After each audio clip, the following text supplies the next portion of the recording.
Buenos días a todos. Terminando el tercer módulo de nuestra materia, de la materia de la parte teórica de la clase que estamos dando.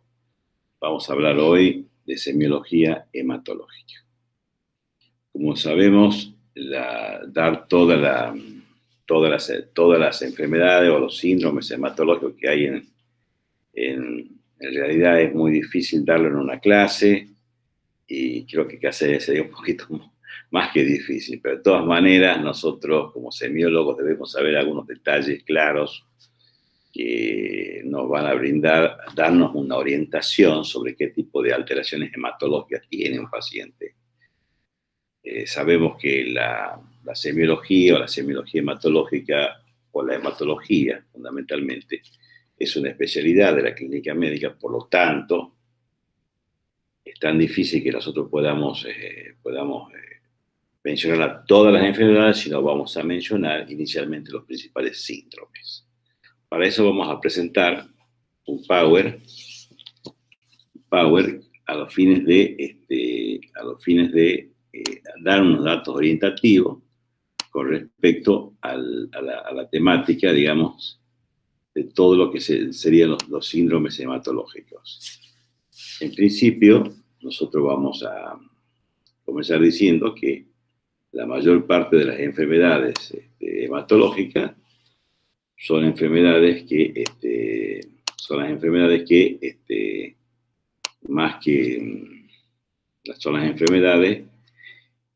generalmente, digamos, tienen manifestaciones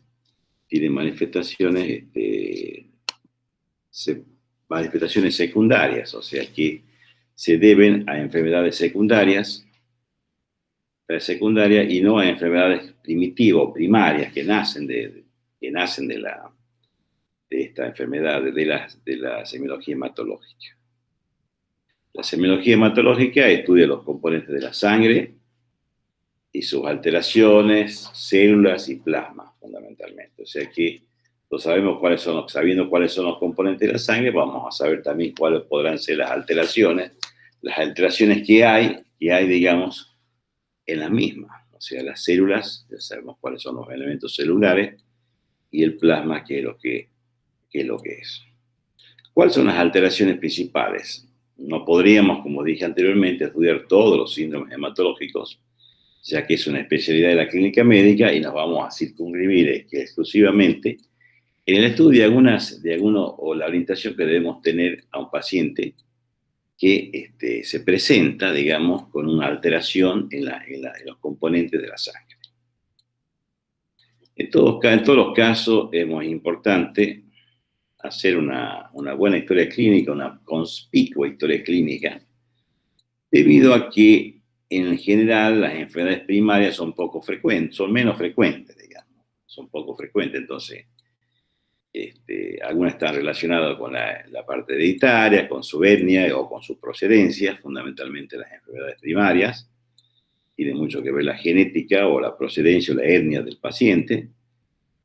Entonces nosotros, haciendo una buena historia clínica, en la cual, como nosotros sabíamos, muchas veces les decimos a los estudiantes que confeccionar una buena historia clínica es, digamos, el detalle fundamental y condición sine qua non para comenzar a hacer semiología. La semiología es la base, digamos, donde nosotros vamos el cimiento, donde vamos a construir, digamos, el diagnóstico médico o el edificio que constituye el diagnóstico médico.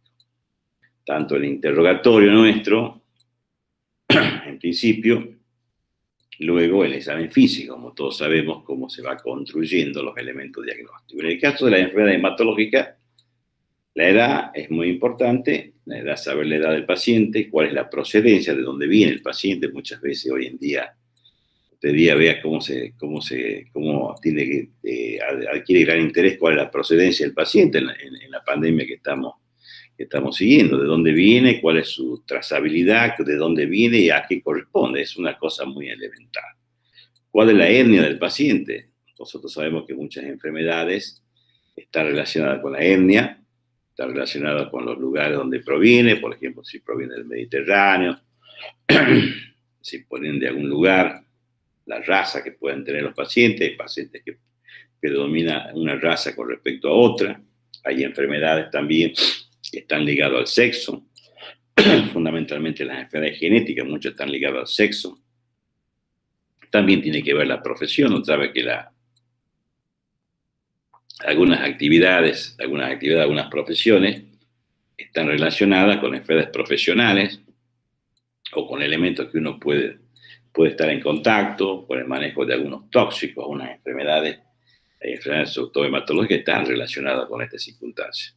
Entonces tenemos muchas cosas que hay que tener en cuenta. O sea que la historia clínica va a adquirir, ya que las enfermedades primarias son poco frecuentes, va a adquirir una gran importancia. Los antecedentes personales también son muy importantes en el paciente. Los antecedentes médicos, o sea, las enfermedades médicas que ha tenido el paciente, que le han dejado fundamentalmente una impronta al paciente, y los antecedentes quirúrgicos que también le van a dar un valor trascendental.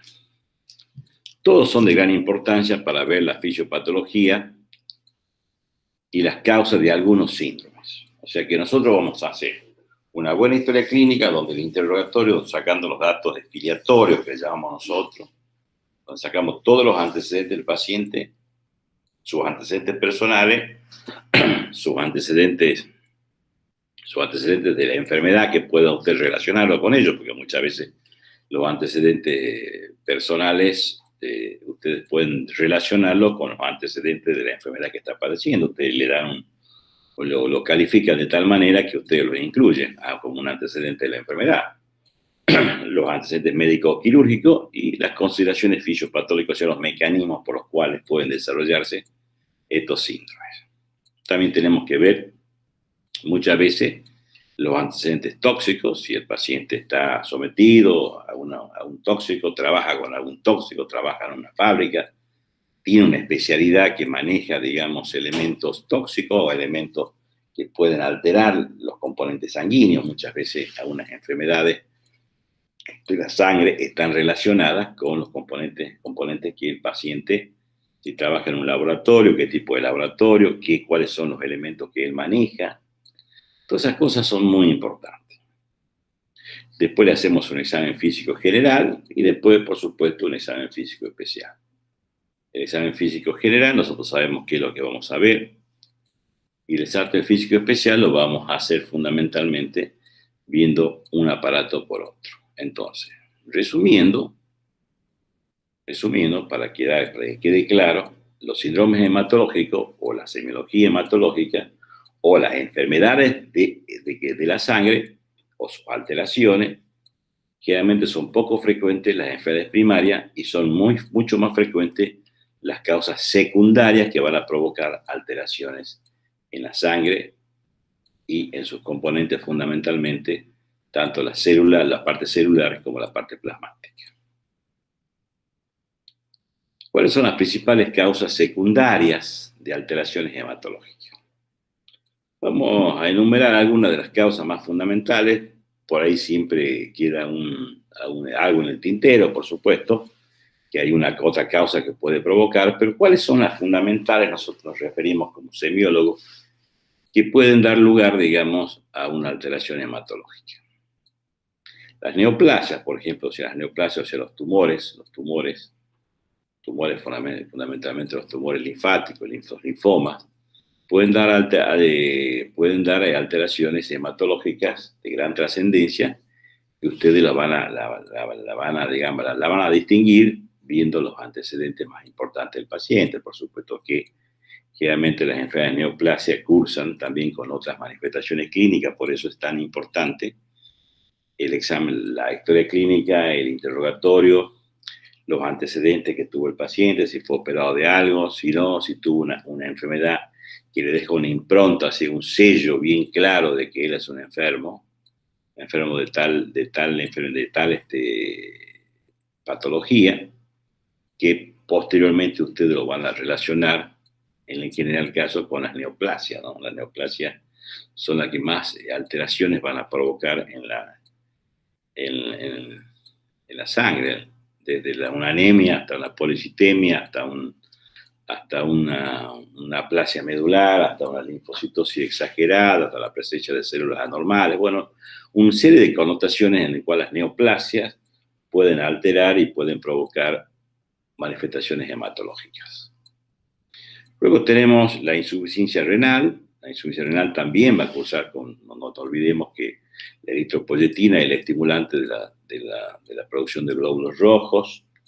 La insuficiencia renal, que es una de las causas muy frecuentes, digamos, de deterioro de la salud de los pacientes, y está relacionada generalmente con enfermedades crónicas como la diabetes, como la hipertensión arterial severa. Todas estas alteraciones que son fundamentales, por ejemplo, sabiendo los antecedentes personales del paciente, sabiendo que esas enfermedades pueden deteriorar la función renal. Nosotros estudiando la función renal vamos a ver que la función renal también puede, como nosotros habíamos dicho anteriormente, provocar algunas alteraciones hematológicas, en el caso, por ejemplo, de los síndromes anémicos, por ejemplo, por decir uno de los más frecuentes que uno ve por el déficit de eritropoyetina que tienen los pacientes que tienen insuficiencia renal. Bueno, mencionando las dos principales, las primeras causas, o sea, las neoplásicas, la insuficiencia renal. Luego pasamos a la parte tóxica, digamos, los medicamentos. Hay medicamentos que provocan alteraciones renales, por ejemplo, el simple medicamento de tomar un antiinflamatorio, por ejemplo, que también está relacionado que el consumo exagerado de antiinflamatorio provoca alteración de la función renal. La alteración de la función renal va a provocar un síndrome hematológico de origen renal causado por un medicamento que afecta a la función renal, o sea que está relacionado los medicamentos con la función renal. Hay algunos medicamentos, por ejemplo, de otra causa que pueden provocar también trastornos renales y también que pueden provocar directamente, por ejemplo, por mencionarle uno de los medicamentos que uno piensa que no tiene mucho valor, que no es intrascendencio, por ejemplo, la aspirina, el ácido acetilsalicílico, puede provocar una disminución de la producción de glóbulos blancos, puede provocar una leucopenia fundamentalmente y puede provocar alteraciones de la médula. Entonces, cualquier medicamento que tomen ustedes, no seamos muy sarcásticos, ni mucho menos, sino que los medicamentos en general pueden provocar alteraciones. Por eso es muy importante el conocimiento de la farmacodinámica, el conocimiento de la interacción farmacológica, cuando uno indica un medicamento, que sabe que esos medicamentos pueden causar alteraciones hematológicas. Los grandes consumos de medicamentos hoy en día, por ejemplo, medicamentos antiplaquetarios también, que no son aspirina, también pueden provocar alteraciones hematológicas y provocar síndromes hematológicos. Hablando de otro aparato importante, por ejemplo, la insuficiencia hepática, o sea, la función hepática. Ustedes sabemos que la insuficiencia hepática puede provocar trastornos hematológicos, fundamentalmente la síntesis de la vitamina K está a nivel hepático, por lo tanto, todo lo que sea K dependiente, digamos, pueden provocar, digamos, la insuficiencia hepática. Al tener esa disminución va a provocar alteraciones hematológicas.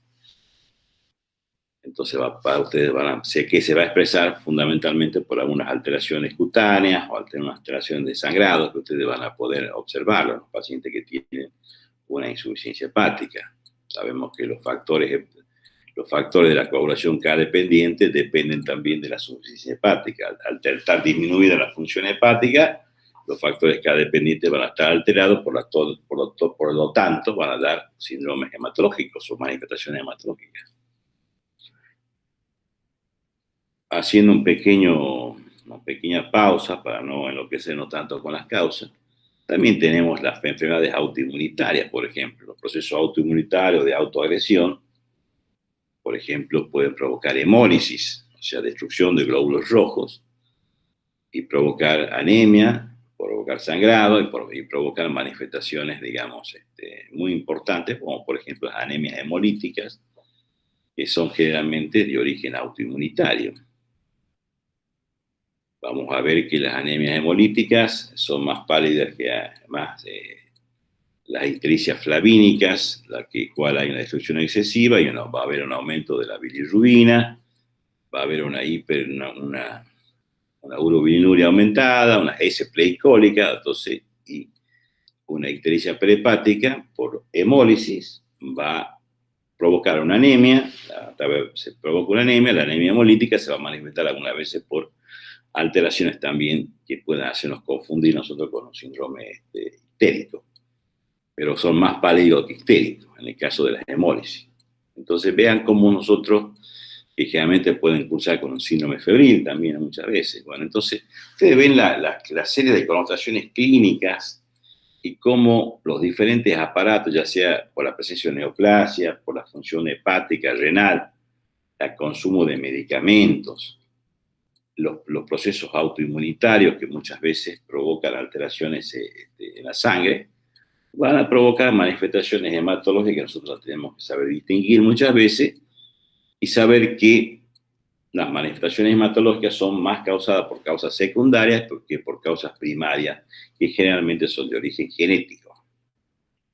Después tenemos enfermedades endocrinas, por ejemplo el hipertiroidismo, el hipotiroidismo, las enfermedades del tejido suprarrenal, tanto el Addison como el Cushing. Bueno, son todas las manifestaciones endocrinas pueden dar lugar a algunos trastornos hematológicos que adquieren gran importancia. Y las parasitosis también son enfermedades, por ejemplo, el anquilostoma duodenale y otros que van a provocar muchas veces manifestaciones hematológicas o síndromes anémicos, por ejemplo, en muchos de esos casos, por la presencia de un parásito. Y ustedes ven, digamos, podríamos continuar con otros detalles un poco más misceláneos, o sea, más extraños, más raros, que pueden provocar hematología, pero estos son fundamentalmente los que van a provocar alteraciones hematológicas, o sea, alteraciones en los componentes de la sangre que son las células y el plasma. Los neoplásicos, la insuficiencia renal, los medicamentos, la insuficiencia hepática, los procesos autoinmunitarios, las endocrinas y los parásitos. Nosotros, ¿cómo vamos a dividir? Vamos a dividir, digamos, los síndromes en síndromes hematológicos, en los síndromes anémicos, en los síndromes poliglobúlicos y en los síndromes hemorrágicos, hemorragíparos. En el caso de la anemia, en el síndrome anémico agudo, no saben que es un conjunto de signos y síntomas provocado por un brusco descenso de la masa eritrocitaria. O sea, de repente el paciente tiene una gran pérdida, un brusco descenso, provocado por muchas causas. No vamos a analizar una por una, porque esto no es el tema, pero le pongamos un sangrado, una hemorragia digestiva, cataclísmica, por ejemplo, un sangrado por una varice de esófago, una gran hematemesis o un traumatismo exagerado, ya sea por una lesión abierta o cerrada, por un traumatismo cerrado o abierto que provoca una pérdida brusca de la masa de eritrocitos.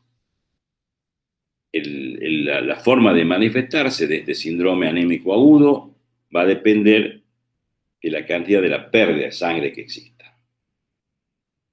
Si la pérdida, por ejemplo, oscila entre el 20 y el 30%, nosotros vamos a tener una caída brusca de la presión arterial, vamos a ver un paciente pálido, fundamentalmente hipotenso, sudoroso, va a tener un pulso muy débil cuando nosotros le palpemos el pulso, y va a estar generalmente con una frecuencia muy aumentada, taquicardia.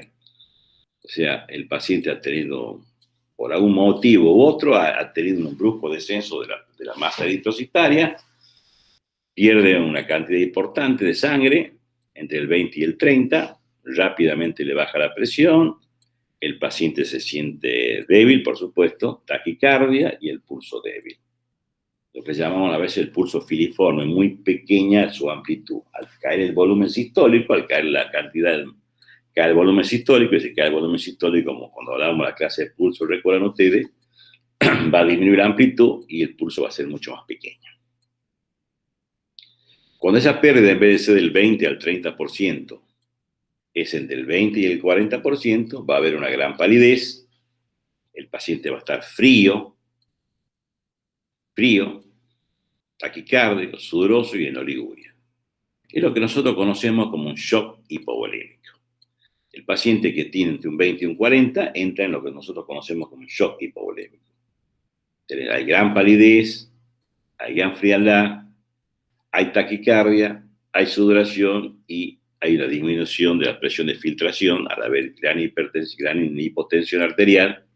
Porque el paciente, a su vez, de palidez, frialdad, taquicardia, también tiene hipotensión arterial, pulso débil o filiforme, y el paciente va a disminuir su función renal, va a ser una disminución prerrenal, no por una enfermedad del riñón, sino una disminución de la presión de perfusión, una caída de la filtración glomerular por su gran hipotensión y su pérdida de sangre, y el paciente entra en la oliguria o en la oligoanuria. Entonces tenemos que el síndrome anémico agudo va a depender de la pérdida, de la cantidad de la pérdida de la masa eritrocitaria, si es entre el 20 y el 30, entre el 20 y el 40, ustedes ven ahí, en la pérdida del 20 y 40 entra en shock hipovolémico, un cuadro de shock. Y cuando la pérdida es mayor, el paciente continúa en shock, por supuesto, va a tener las mismas manifestaciones de palidez, frialdad, sudoración, va a tener oliguria o aniuria ya. En este caso ya hay una alta mortalidad del paciente, hay mayor al 50% o alrededor del 50%. Cuando tenemos una gran pérdida eritrocitaria, podemos entrar en lo que se llama shock irreversible. Porque nosotros lo que hacemos generalmente cuando hay una pérdida tan brusca, nosotros recomponemos la cantidad de sangre, pero llega un momento que es tan rápida la pérdida y nosotros lo que podemos reponer no es lo suficiente para balancear esta enorme pérdida, y el paciente entra en lo que se llama un shock hipovolémico irreversible. Entonces tenemos una alta mortalidad. O sea que el síndrome anémico, ya lo hemos descrito bien, es un conjunto de síntomas y síntomas que van a depender, cuyas manifestaciones de sintomáticas o signológicas van a depender de la cantidad de la pérdida de la masa eritrocitaria.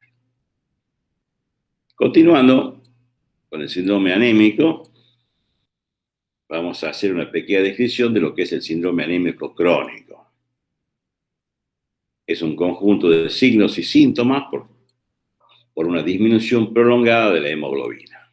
O sea, hay una disminución franca de la hemoglobina en forma prolongada, en un tiempo determinado, que a veces no conocemos bien, y el paciente entra en lo que se va a manifestar por un conjunto de síntomas y signos, por esta disminución prolongada de la hemoglobina, y cuyas causas pueden ser por la pérdida de sangre, a veces que puede ser pasada desapercibida, la pérdida de sangre crónica, por ejemplo, pacientes con una gastropatía crónica que provoca una pérdida de sangre muchas veces insensible, que se descubre por la materia fecal, porque comienza a hacer un poco la materia fecal un poco más negra, o porque se la descubre por una investigación de materia fecal en forma microscópica, o de sangre oculta, como nosotros le llamamos, o puede ser también por la destrucción de glóbulos rojos, por ejemplo. O sea que puede ser porque pierda sangre,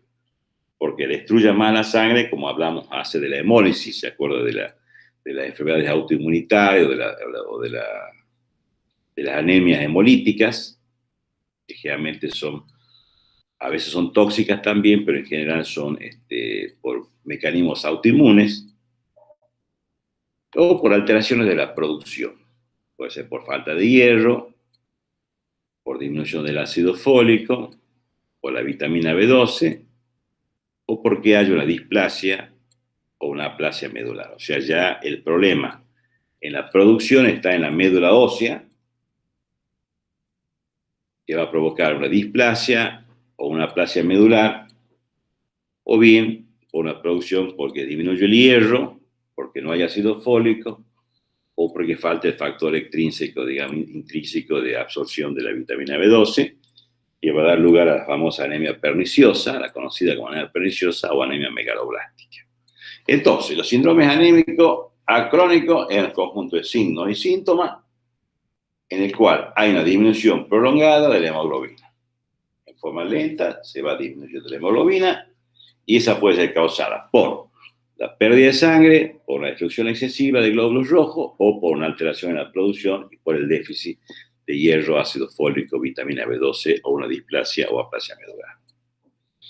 Esto puede manifestarse también con alteración de los glóbulos rojos, como la poiquilocitosis, diferentes formas, la lisocitosis, diferentes tamaños, la lisocromía, diferente color, microcítica, tamaño pequeño, macrocítico, megaloblastia, cuando los glóbulos rojos grandes, en el caso que son más grandes que lo normal, o son casi o inmaduros muchas veces, que es lo que pasaría en la ausencia, en la anemia perniciosa por disminución de la absorción de la vitamina B12. Entonces, cursan con una serie de alteraciones de su morfología, en su cromía, en su tamaño. Entonces, nosotros vamos a tener diferentes anemias, diferentes síndromes anémicos, por diferentes causas y con diferentes morfologías de los glóbulos rojos. ¿Cuáles son las manifestaciones semiológicas que a nosotros nos interesan desde el punto de vista clínico de la síndrome de la anemia crónica? El paciente va a ser, generalmente tiene síntomas generales, que tiene astenia, está decaído, tiene adinamia, está somnoliente, irritabilidad y tiene insomnio. Son las manifestaciones más comunes. Tiene síntomas digestivos como la dispepsia, dificultad de la digestión. También se puede manifestar por síntomas cardiovasculares como la disnea, que la disnea en este caso es una disnea casi puramente de esfuerzo, la presencia de palpitaciones y la presencia de angina de pecho. Angina de pecho que puede ser por una disminución del aporte de oxígeno al músculo cardíaco o por agravamiento, digamos, de una enfermedad preexistente o de una enfermedad coronaria preexistente. Y síntomas neurológicos como son los trastornos de concentración, la cefalea y los acúfenos. O sea que nosotros vemos que muchas veces cuando el chico tiene trastorno de concentración, la mamá dice, este chico debe estar anémico. Entonces le compra un tónico para que... Bueno, muchas veces no está anémico ni le hace falta el tónico, le hace falta estudiar un poco más y concentrarse un poco más en lo que está estudiando. Pero en general, digamos, la manifestación sintomática de la anemia es el decaimiento, la astenia, la somnolencia, la irritabilidad, el insomnio, manifestaciones digestivas, manifestaciones cardiovasculares como la disnea, que es puramente de esfuerzo. Y más como que disnea es un estado de cansancio al caminar. El paciente se cansa cuando hace esfuerzo. Entonces, si bien es una disnea de origen hémico, nosotros le decimos como semiólogo, más que disnea es cansancio y es generalmente cuando el paciente está acostado no tiene disnea, pero sí cuando desarrolla una actividad física, se siente cansado. Los síntomas neurológicos, los trastornos de concentración, la cefalea y los acúfenos. Bueno, es importante también, acá les voy a dejar yo los valores normales de los glóbulos rojos, tanto en el hombre y la mujer, de los glóbulos blancos, de las plaquetas, y los valores normales de la hemoglobina, como dijimos que la anemia es la disminución de la hemoglobina, en el hombre y la mujer. En el hombre es de 14 a 18 gramos y en la mujer es de 12 a 16. Entonces ustedes ven que para saber cuándo un paciente está anémico y nosotros le solicitamos unos análisis, también debemos saber cuántos son los valores normales de glóbulos rojos, cuáles son los valores normales de glóbulo blanco, de plaquetas, que son los elementos sanguíneos, y cuál es el valor de la hemoglobina, fundamentalmente tanto en el hombre como en la mujer. Acá les dejo el cuadrito para que ustedes sepan, siempre el hombre tiene un poco más de hemoglobina, la mujer un poco menos, de glóbulos rojos, el hombre un poco más, y también va a depender de la edad. En el anciano va disminuyendo un poco la cantidad de los elementos de la sangre. Muy bien, continuando un poquito más, vamos a saber que el examen físico general, como lo vemos al paciente anémico, nosotros vamos a ver una fase pálida, tiene una gran palidez de piel y mucosas. Nosotros vemos fundamentalmente la conjuntiva ocular pálida y la conjuntiva yugal. Observamos las uñas, los lechos unguiales, analizamos sus uñas, si son quebradizas o cóncavas. Entonces vemos lo que llaman piel y faneras. es fundamental que nosotros en el estudio del síndrome anémico veamos las conjuntivas, la mucosa bucal o yugal, sus lechos unguiales, la disminución franca, la palma de la mano, la eminencia tenar e hipotenar, y en las uñas saber si son quebradizas, son cóncavas o tienen alguna otra alteración. En los exámenes segmentarios, en el cardiovascular, en el paciente anémico puede haber taquicardia, porque trata de compensar el volumen minuto, puede presentar por el aumento de la velocidad circulatoria soplos anorgánicos y la frecuencia respiratoria también puede estar aumentada. Puede haber una hemólisis, en el caso de hemólisis exagerada, por ejemplo, puede haber hay una hemólisis exagerada o las anemias hemolíticas, generalmente cursan con una ictericia flavínica, que son más pálidos que ictéricos, y ustedes pueden ver urobilinurios y orinas oscuras y aumento de la bilirrubina indirecta en la sangre. Estos serían, digamos, el conjunto de manifestaciones semiológicas que puede tener un paciente que cursa con un síndrome anémico crónico. Esta sería una fase pálida, digamos, ustedes ven el color de la señora. Si nosotros nos acercamos a la conjuntiva, vamos a notar que están bien pálidas, y si hacemos abrir la boca y vemos la mucosa yugal, también vamos a determinar que la paciente estaba pálida. La fase, o sea, la observación de la fase en un paciente con anemia es muy importante, porque hay una fase pálida cuando hay una pérdida de sangre. Pero, por ejemplo, los enfermos renales suelen tener una palidez más parda, más pardosa. Ustedes ven, es pálido, pero tiene una palidez diferente al pálido del anémico puro. El pálido por insuficiencia renal tiene otro origen, otra calidad, como también el pálido, digamos, por una alteración de tipo hematológica y que tenga insuficiencia hepática. Bueno, esta es la típica fase pálida. Y vamos a pasar al otro ítem, que sería el síndrome poliglobúlico. Entonces, en vez de haber menos cantidad de hemoglobina, ahora hay más cantidad de hemoglobina. Hay más de 16 gramos de hemoglobina y hay más de 6 millones de glóbulos rojos en la sangre. Entonces, el síndrome poliglobúlico es un conjunto de signos y síntomas provocados por el aumento de la hemoglobina, que puede ser primaria, o sea, por una causa primaria, que es la policitemia vera, por una formación exagerada de glóbulos rojos, por un defecto de la médula ósea. Hay una gran producción de glóbulos rojos, pero de la médula ósea, no secundaria a otra causa. En este caso, la eritropoyetina es normal.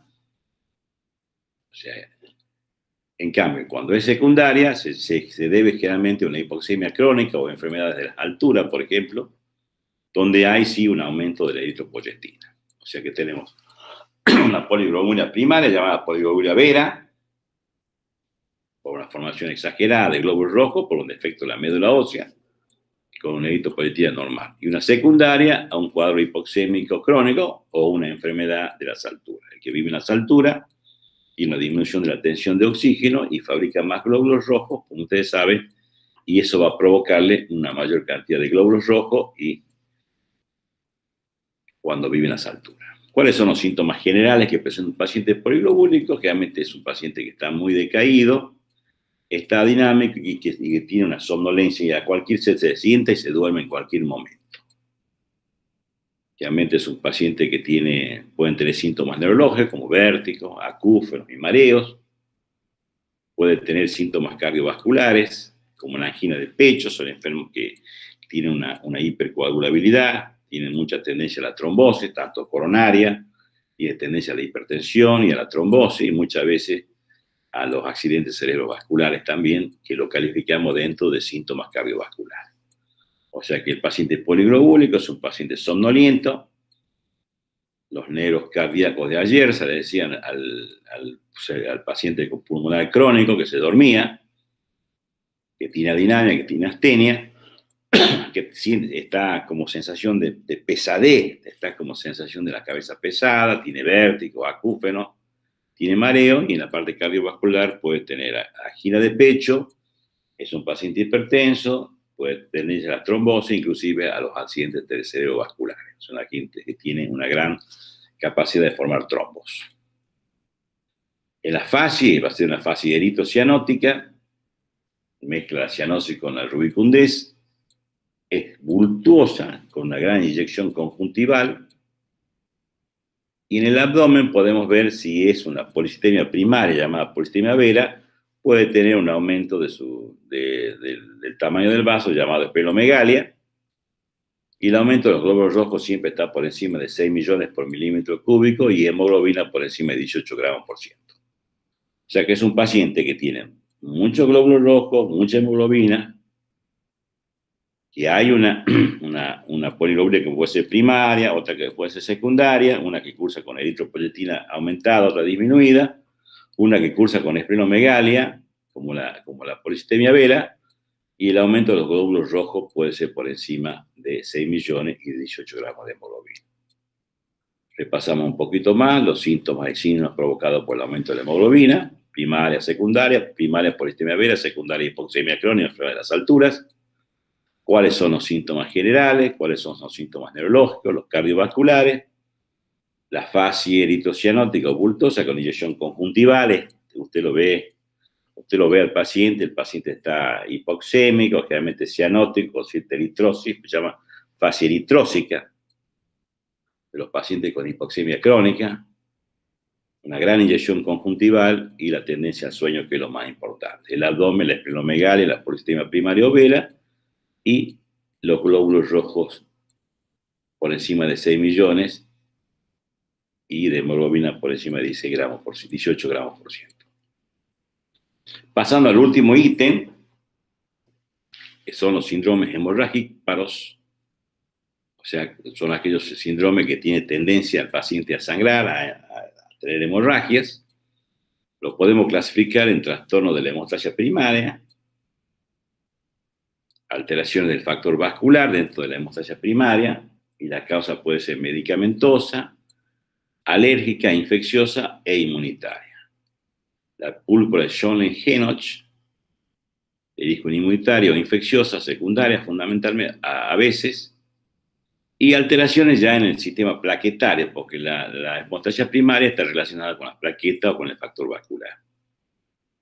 La plaquetopenia, o sea, cuantitativa, cuando hay una disminución de la cantidad de plaquetas, o cualitativa, cuando la función de la plaqueta no está un poco retardada. Esto se da fundamentalmente en la tromboastenia de Glassman. Entonces, alteraciones de la coagulación primaria, el factor vascular, la púrpura de Schoenlen-Henoch, de origen medicamentoso, alérgico, infeccioso, inmunitario, las alteraciones plaquetarias, donde hay una alteración de la cantidad de las plaquetas por disminución o por su capacidad o por la función alterada, que es la clase que tiene la tromboastenia de Glassman. Y podemos saber que en la púrpura trombocitopénica, cuando disminuye la cantidad de plaquetas, su manifestación afecta a todo el cuerpo. En cambio, la púrpura de origen vascular, como la Schoenlen-Henoch, su manifestación se produce de la cintura hacia abajo. Es un detalle muy importante a tener en cuenta, generalmente acompaña de poliartralgia y de dolor abdominal. Y las manifestaciones en la piel se dan por petequia y equimosis fundamentalmente, llamadas síndromes purpúricos por el color del que tiene, por el color púrpura, que luego va perdiendo su color y se va transformando por la transformación de la hemoglobina.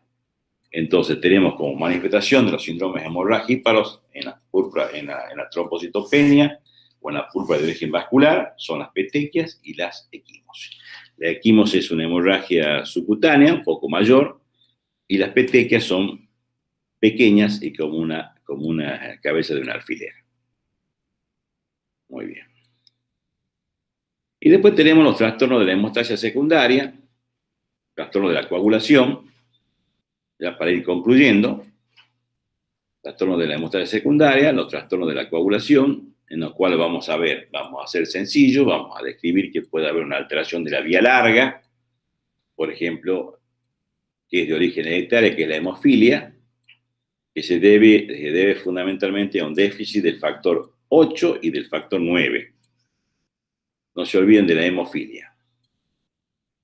Y luego la alteración de la vía corta, la hepatopatía o la anticoagulación oral, que son de los factores K dependientes.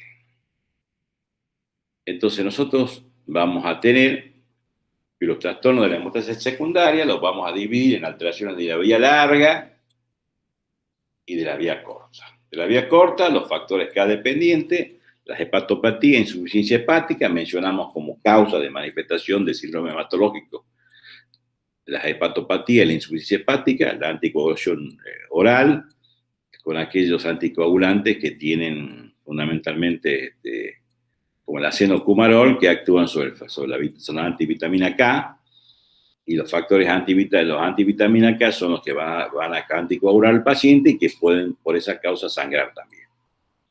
También cabe mencionar que las manifestaciones que tienen estos pacientes se hacen a través ya de hemorragia mucho más grave, de hematomas, de hemorragia más severa, que pueden ir de epístasis, gingivorragias, hemorragias digestivas, grandes hematomas, tanto visibles como internos. Entonces, los trastornos de la hemostasia secundaria generalmente son manifestaciones más graves de sangrado mayor. Vamos a mostrarle algunas de las últimas dos diapositivas, son para mostrarle, digamos, un hematoma grande, son espontáneos, por supuesto, no traumáticos, como manifestación de trastorno de la hemostasia secundaria. Se puede manifestar por trastorno de la vía, tanto de la vía larga como la vía corta, tanto de un síndrome hemofílico como un paciente que tiene una insuficiencia hepática o está anticoagulado. Muchas veces ahora también hay nuevos anticoagulantes, los nuevos ACO que se llama, que son inhibidores del factor 10 y los inhibidores antitrombínicos directos, que serían el dabigatran, el rivaroxaban, fundamentalmente, que son los más usados, junto con el rivaroxaban y el Eliquis también. Y en este caso vemos el apixaban. Y en este caso vemos las petequias, que como yo les mencioné, son como puntillados, como pequeñas hemorragias, y después luego las equimosis, que son un poco más grandes. Y tenemos también, bueno, para mostrarles las manifestaciones más grandes. Bueno, como terminando la clase, y esperando que haya sido de su utilidad, vamos a concluir diciendo que los síndromes hematológicos son importantes, que se pueden manifestar, pero que es importante dividirlo y encuadrarlo en forma sencilla para que ustedes, como semiólogos que recién comienzan en la carrera, digamos, como clínica, en la parte preclínica, ustedes con esas simples manifestaciones pueden dar lugar a un síndrome anémico por hemorragia, a un anemia crónico, a un poliglobúlico primario o secundario, y a los síndromes hemorrágicos, ya sean de origen plaquetario o de origen por la hemostasia primaria o trastornos de la hemostasia secundaria, que les mostré al final. Así que bueno, muchas gracias por la atención, espero que sea de utilidad para todos ustedes, y vamos concluyendo terminando la clase. Buenos días.